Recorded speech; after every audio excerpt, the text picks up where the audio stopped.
Assalamualaikum warahmatullahi wabarakatuh. Selamat pagi anak-anak. Hari ini kita belajar IPA, di mana materi yang akan kita bahas yaitu mengenai tekanan. Seperti kita ketahui bahwa tekanan ini dapat dibedakan menjadi 3 bagian. Yang pertama adalah tekanan pada zat padat, yang kedua tekanan pada zat cair, dan yang ketiga adalah tekanan pada gas. Nah, untuk kali ini khususnya kita akan membahas mengenai tekanan pada zat cair. Nah, kalau kita membahas mengenai tekanan pada zat cair, paling tidak kamu harus tahu apa itu fluida. Fluida di sini adalah semua zat yang dapat mengalir. Bukan berarti hanya air saja, tapi masih ada zat-zat yang lainnya. Contohnya adalah minyak goreng. Minyak goreng juga termasuk kelompok fluida, karena minyak goreng juga dapat menyebar atau mengalir ke segala arah. Contohnya lagi adalah aspal dalam bentuk cair, bisa dikatakan sebagai fluida. Nah, salah satu ciri dari fluida adalah zat cair yang dapat menekan ke segala arah. Contohnya, pada saat kita masuk ke dalam air. Pada saat kita masuk ke dalam air, maka tekanan yang ada itu akan sama besarnya antara bagian kaki, bagian badan, atau bagian dada. Akan tetapi akan berbeda kalau kedalaman airnya juga berbeda. Pada kedalaman air yang berbeda memiliki tekanan yang berbeda. Nah, pada saat kita membahas mengenai tekanan pada zat cair ini, kita bahas mengenai hukum Pascal. Apa sih yang dimaksud dengan hukum Pascal di sini? Kita lihat. Di sini Ibu sudah menuliskan.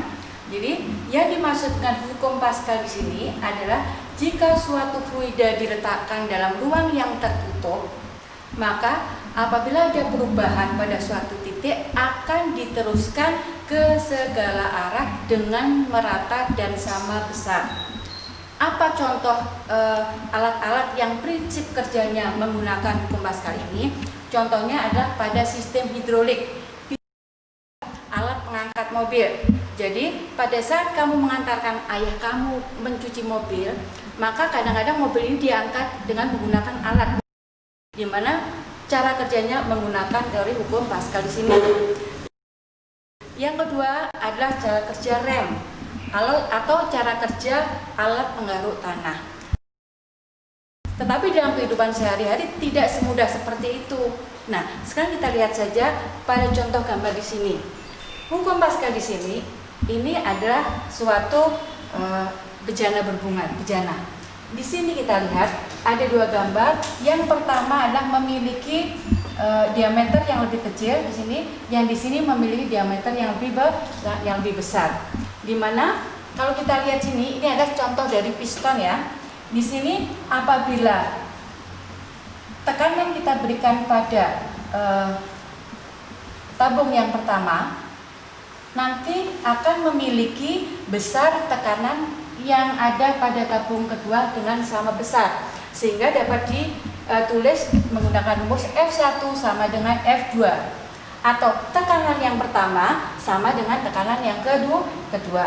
Di sini kita lihat dengan tekanan yang sama, ternyata di sini memiliki diameter yang berbeda, sehingga dapat kita tulis dengan menggunakan rumus adalah F1 per A1 sama dengan F2 per A2. Berarti tekanan yang diberikan pada F1 akan memiliki besar yang sama pada F2. Contoh soalnya, kita lihat.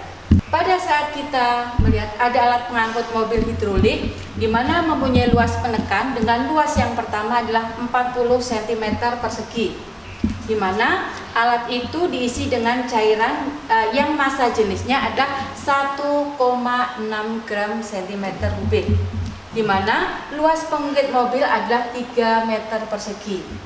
Alat itu digunakan untuk mengangkat mobil dengan massa 8.100 kg. Berarti cara kerjanya sama dengan piston yang Ibu terangkan tadi. Nah, ditanyakan berapa gaya yang harus dikerjakan pada luas penekan. Berarti kita ambil contoh. Gambar yang ada di sini, ibaratnya ini ada F1, yaitu kita gambarkan sebagai penekan. Yang kedua, F2 di sini ada di atasnya ada mobilnya. Nah, kita lihat pada penekan memiliki luas penampang sebesar 40 cm persegi untuk yang penekannya. Yang kedua, pada luas penampang yang kedua di mobil ini luasnya adalah 3 meter persegi. Kita lihat sama enggak satuan dari A1 penampang satu dengan penampang kedua ternyata berbeda. Yang satunya sentimeter, yang satunya adalah meter persegi. Nah, harus kita apakan? Maka harus kita samakan. Kita buat dengan satuan yang sama menjadi sentimeter persegi. Sehingga yang ini 40 cm persegi sudah tetap, berarti luas penampangnya lebih kecil. Sedangkan untuk yang 3 meter persegi kita jadikan meter persegi, berarti kita kalikan dengan 1000.